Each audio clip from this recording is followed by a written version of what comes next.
right, welcome everybody to our latest Live Motocross podcast as we talk all things SMX, MXGP, and MXoN with Jason Thomas. Firstly, thank you everyone for listening and supporting the site. We really appreciate it. We'd also like to thank our partners in 24MX, Dirt Store, Fuchs Silklin, and Dragon Energy for all this incredible support, as without them, none of this would be possible. All right, welcome JT. How's life? And thanks for joining us in the crazy schedule, mate. It's great to be doing these pods again.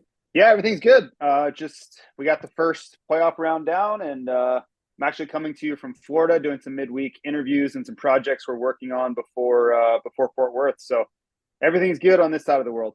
Oh, mate, it's crazy for you, mate. You sort of probably don't get too much time at home at all, especially at the moment. And I guess looking back at SMX and during it to the next round, whatever, what are the highlights so far from the first weekend, mate? Any lowlights as well, but it must have been a massive weekend for you. Obviously, pre and post race press conferences, the podcast mashup, so much stuff for you to do. You would have been pulled in all directions. But how was it from your perspective?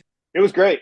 It was hot for sure. And it's going to only be hotter this weekend. And speaking in Fahrenheit, we're going to be right at the 100-degree mark. So trying to think what that would be in Celsius, probably high 30s, something like that.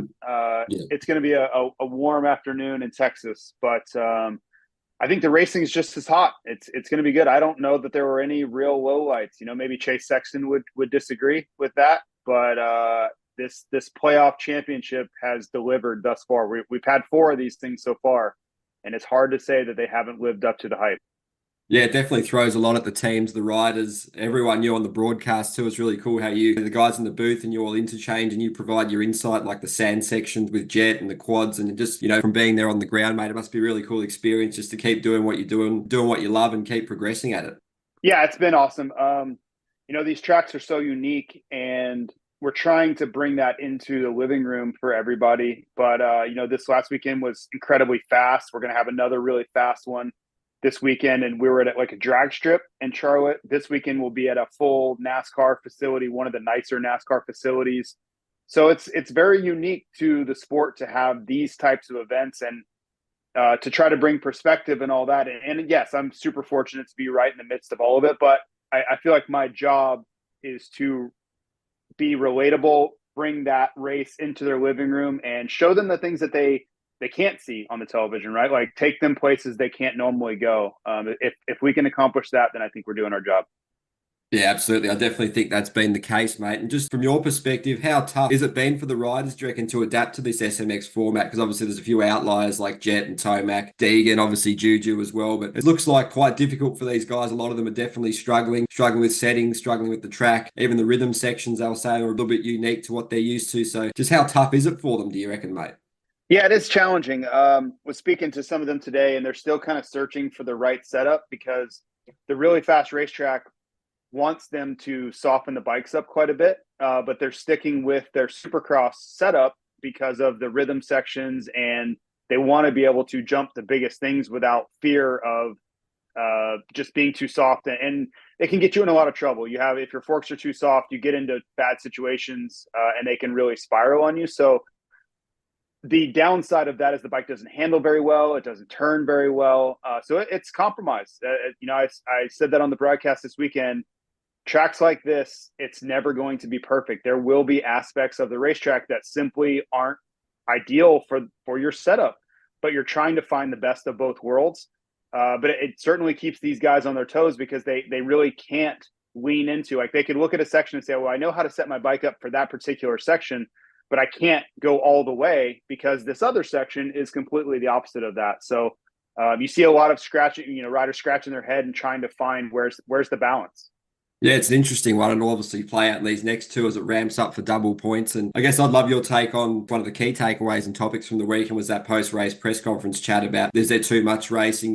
Jett using words like stupid, and Sexton said it was a bit dumb that there's that many and they don't know what we go through and how we work through. And, they're worried about obviously safety, pushing the edge, and there's fine margins at that elite level between sort of winning and losing and getting injured really badly. So obviously they were sort of mentioning this in the heat of the battle after they just had a race, and for Sexton, obviously he's disappointed. So his opinions are sort of, he might look back on them and revisit them, say at this time of this week, but they, dropping Supercross to 14 or 15 rounds. What's your take on it all, mate? Because it's a tough balance. You want the sport to grow. You want to give these guys more money, but they also, want to be safe and maybe have a little bit more of an off season.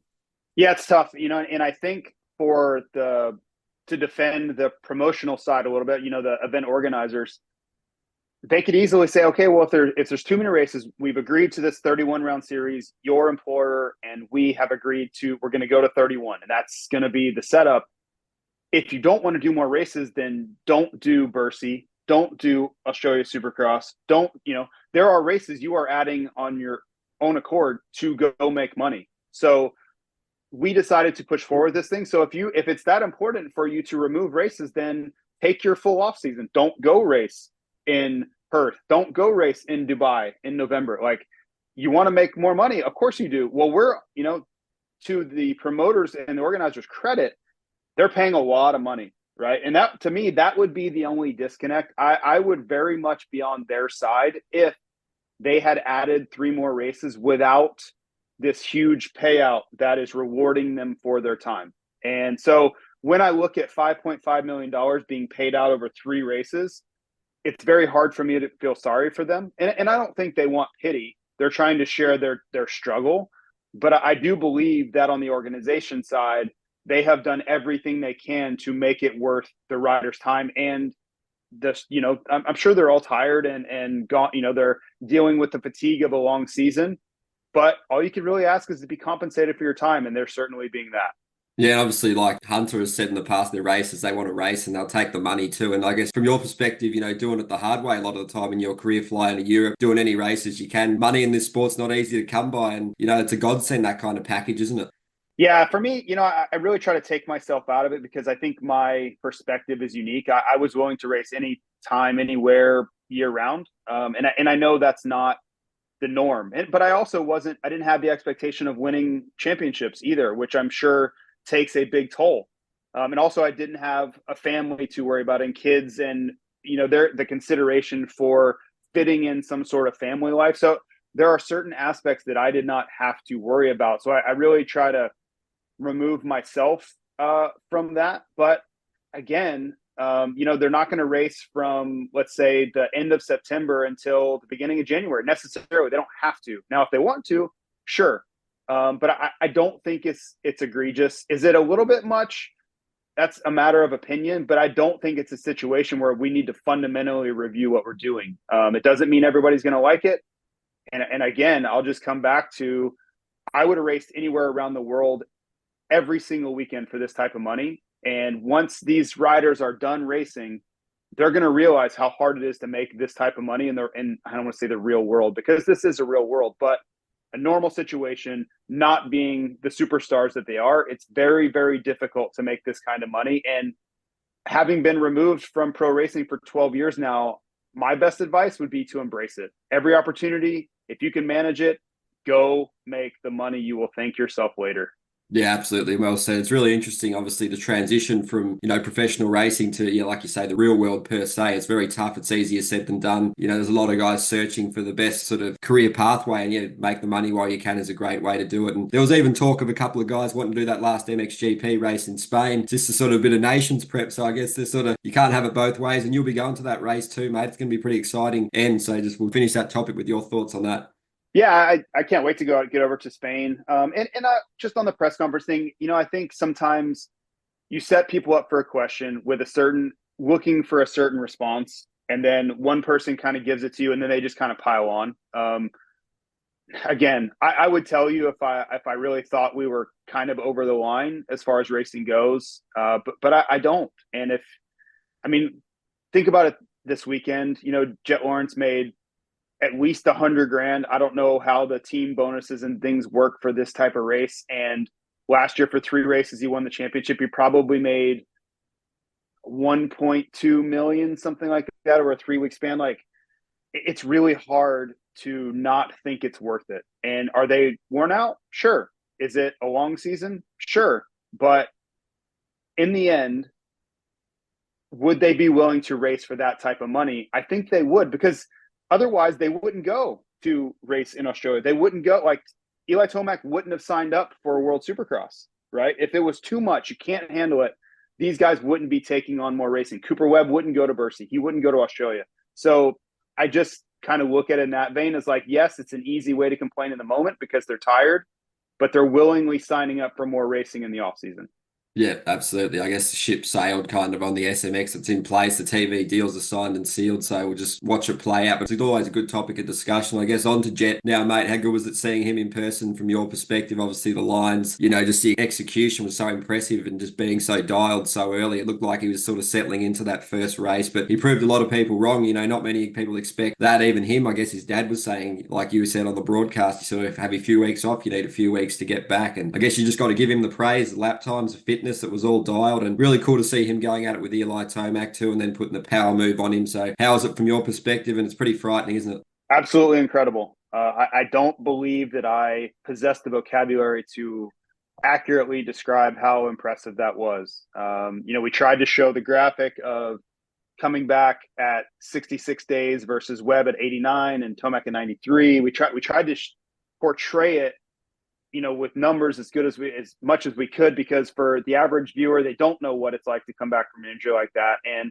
rush back to racing. Also with the expectation that, Jett, most of the world thinks that Jett's supposed to win every time he touches a motorcycle, right? And that is a very difficult expectation to live with when you're not 100%. Even when you're 100%, that's an unfair expectation, right? We know he's one of, if not the best riders in the world. That goes without saying. But if losing is failure, like second place is failure, which I believe that's kind of where most people view Jett, that's a really tough place to live all the time. And that pressure has to be overwhelming, let alone when you're not even 100%. So for him to come out and do that in his first race back, it was far surpassed my expectations. I thought if he could be on the podium, that would be a huge win. And I just kind of thought he would hang in there, fourth, fifth, get some points. It's the only round that single points. We'll go to double points and then triple points. Nothing would be out of reach as long as he was reasonably good at the first one, let alone go out and go 2-1 for the overall. It's just truly amazing. And I don't think you can overstate it in light of how quickly he came back. Yeah, it was just phenomenal, really. And we'll look forward to seeing him carry that form into this next one and the next one after that. So I guess topic of Eli, I guess we'll move to now. Were you expecting that as well, mate? I guess he's had a little bit more time and had some racing, but I guess he loved the track, and you guys on pole with Lewis and Steve had a good chat about Eli and Charlotte, mate. It was good value. But yeah, he really loved the track. The hybrid suited him, and the scoop tire off the starts, he was making that thing work when a lot of others were sort of questioning how is he doing that. But just looked like he felt good all day from practice to the race, and pretty phenomenal effort by him too. Yeah, it was that was a great ride, right? And that's the Eli Tomac we know he has inside him. And I'll be honest with you, at the press conference, there was something a little different about him. And you don't want to kind of read into something that's not there. So you have to be kind of careful with that. But his energy, and thankfully for me, or fortunately for me, I'm very lucky that I get to talk to him one-on-one, and there's a whole nation of viewers or world of viewers alongside us. But in that moment, it's just he and I and a microphone, right? And so you get to know someone's tendencies and their just kind of the way they carry themselves most of the time. And he's usually very soft-spoken, doesn't really have a lot to say unless pressed to say it. He was not that way at the press conference. He was very engaging. He was very energetic.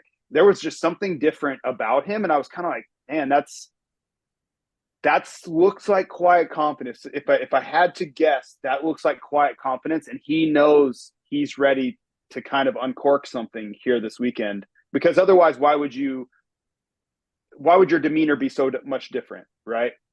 And that played out all weekend. So I don't know if was a 1 week thing at Charlotte, if he's just kind of gotten everything sorted out, like bike, body, head, everything is back to peak Eli. And we're going to find out this Saturday if he can have continuation.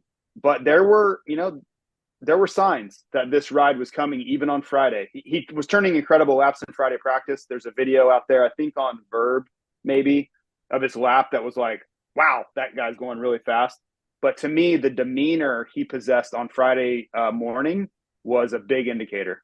Yeah, absolutely. And it sort of brings into sharp focus, obviously, your opinion on the Motocross of Nations. Obviously, it's been for weeks. We spoke weeks ago and you were saying even though he wasn't, really was just back racing, then he was probably still a really good pick for the Nations because of the high end and what he can produce when he needs to rise to the occasion, that kind of a performance like on the weekend. So I guess it's sort of vindication for your opinion on that, mate, even though AP deserves it and he's an amazing rider, but the best chance of winning at the Nations, way up favourites and look at teams that I guess can have three riders that can all win their class. And you were questioning whether AP can. It's such a tough, stacked field. So it's an interesting one, mate, but maybe it was worth a punt in hindsight, which is a beautiful thing.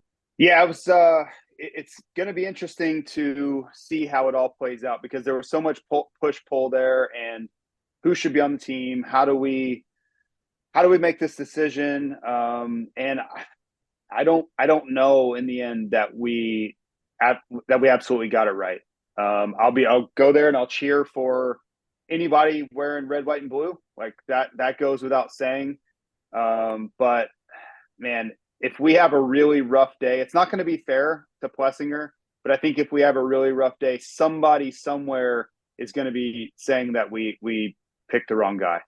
Yeah, there's going to be a lot of discussion about it. And I guess from Chase's perspective, obviously really disappointing for him to lose to Jett like that. He would have had all the momentum, carrying into it. And I guess not time for the panic button, but he was saying he was angry and not okay with that result. He's a fierce competitor. But I guess how does he sort of recalibrate his focus will be one of the key sort of highlights for this weekend, even though that confidence must have taken a hit. Had the bike issues, obviously needs to work dialing it in, but he would have had a big week, I guess, mentally as well as physically doing his training to sort of prepare for this one, won't he? Yeah, I think that was a tough moment for Chase.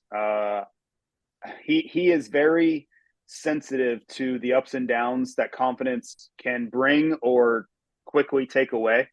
And I really felt like it was very important for him to kind of I'm trying to think of the right way to put it. If this was an MMA fight or something like that, when you have somebody down, you have them on the ropes, you have to finish them. Like you cannot let them regain their wits, regain their confidence, get back in the fight and feel like they have a chance. And I felt like Chase coming in had the momentum. Tomac really hasn't been a factor through two races. Jett's coming off an injury. Webb's not 100%. Roxon's not 100%. Pick a name. I can take a shot at all of them saying that they're not quite right, other than Sexton. Hunter looked like he's fatigued late in the year. He kind of followed through on that in Charlotte. Other than Sexton, like Sexton looks like he's ready to go. This is peak Chase Sexton. But to go out there and get beat soundly by both of those two, that was not a good thing. That's not great analysis on my part, but I'm trying to portray the mental effects that losing like that I believe will have for Chase, because he needed to get that win. He needed to show like, yeah, I'm supposed to win here. I'm going to win here. Like, yeah, we'll worry about Anaheim 1 when it gets here. Maybe you guys are better then, but right now it's my time. I am the only one here that's 100%. So of course I'm going to win. And when you can't, how do you expect to beat those guys when they are 100%? Like that's the question that Chase is going to be in Chase's mind all week. I don't know what happens this weekend, but it becomes a self-fulfilling prophecy. Is if you don't think you can beat somebody, guess what? You're probably not going to beat them. And every time stuff like this happens, it's going to get harder and harder and harder for Chase to break that stigma, break out of that mental block he has with beating Jett Lawrence. Yeah, well said. It's really interesting sort of topic to watch play out because, yeah, like you said, it's going to be tough for him to come back, but there's always next weekend and the opportunity's there for him to do just that. But, what it's doing to him, who knows? But, yeah, before we go, mate, obviously Deegan, pretty impressive the way he talks the talk, walks the walk. You were pointing out, the lines he was doing, the little wall, the quad, everything was just pretty well dialed. He was on another level to those other guys. I guess the skills, smarts, fitness, it's all a deadly combo with him, isn't it? Makes it look easy, even though, it's not easy at all. And he's certainly pushing hard to make it happen. But he's fueled by the criticism. He loves to bite back when he gets the chance, and you get to interview him most weeks, mate. He's a unique character, but you can't deny the writing, can you? Yeah, no, and many of the things he does, the way he goes about it, it's not necessarily how I would do it. But at least he's been a little transparent in the press conference and saying he feeds off of people talking, right? And he doesn't need much. You look at him the wrong way, you say the wrong thing, he will use that as fuel and he will just make something out of nothing, kind of, right? Like he'll take the smallest thing, an inconspicuous comment or action on the racetrack, and he will make a mountain out of that, with motivation. So nothing wrong with that. I don't love, like, my personal style is not one of trash talk, being super brash, being super cocky. Like, that's not my thing. I don't like that, but I certainly understand it, right? And for him, trying to be a superstar in the sport, he's leaning into all of that. He doesn't care about, what people think or whatever. Like, he's going to be himself, and he's going to talk trash. And if you want to stop it, then do something about it.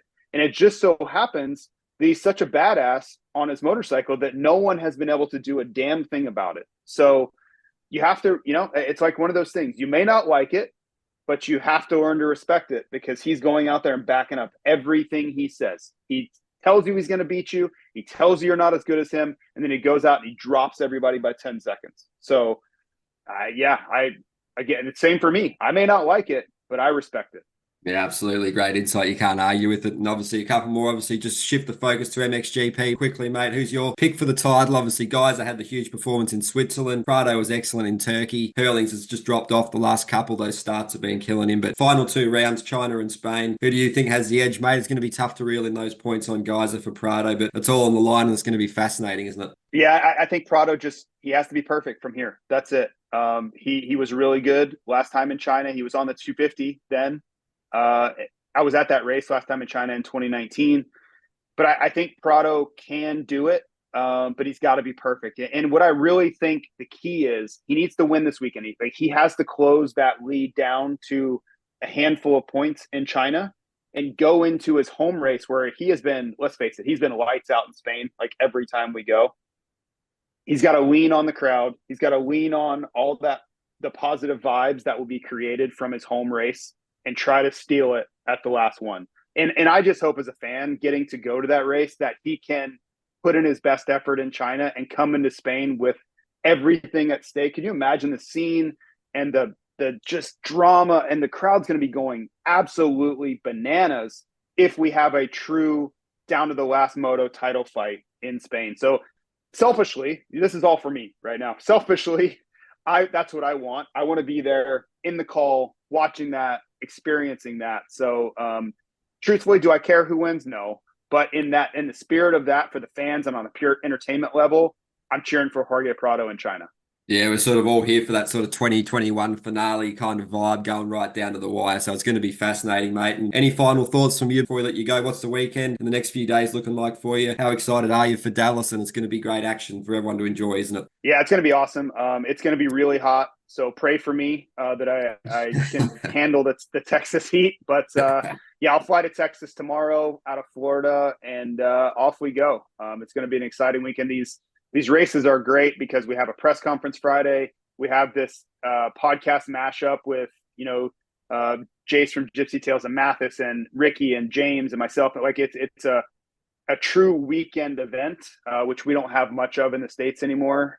So I'm just trying to absorb all this. Like, I have Texas, I have Vegas, and then I go straight to Spain, and then I go straight to the UK for Motocross the Nation. So I've got 4 full weeks in a row of nonstop moto action. And yeah, I'm just blessed to be in the role that I'm in.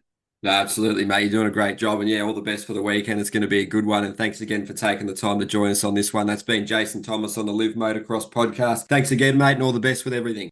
Thanks, mate. Glad to be here.